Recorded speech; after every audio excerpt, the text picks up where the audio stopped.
18, A, B, -3 இவை கூட்டுத்தொடர் வரிசையில் உள்ளது எனில் A + B இன் மதிப்பு கேட்டிருக்காங்க.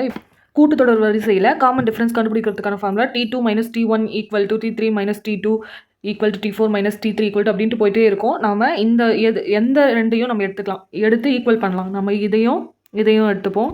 அப்போ தான் நமக்கு A + B யோட வேல்யூ கிடைக்கும்.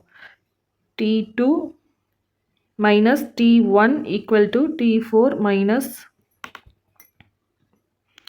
T3. இது வந்து T1, T2, T3, T4 ஓட வேல்யூவா? இங்கே T1ஓட வேல்யூ T2ஓட வேல்யூ நமக்கு என்ன? A - T1 வந்து 18 = T4ஓட வேல்யூ -3, T3ஓட வேல்யூ -B. இந்த -B இந்த ஈக்குவல்ட்டுக்கு இந்த சைடு வந்தால் ப்ளஸ் ஆகிடுமா? அப்போது A + B = இந்த -18 இந்த சைடு வந்தால் +18 ஆகிடும். -3 + 18 நமக்கு A + B = எவ்வளோ கிடைக்குது? 15. இந்த சம்க்கான ஆன்சர் வந்து ஆப்ஷன் C 15.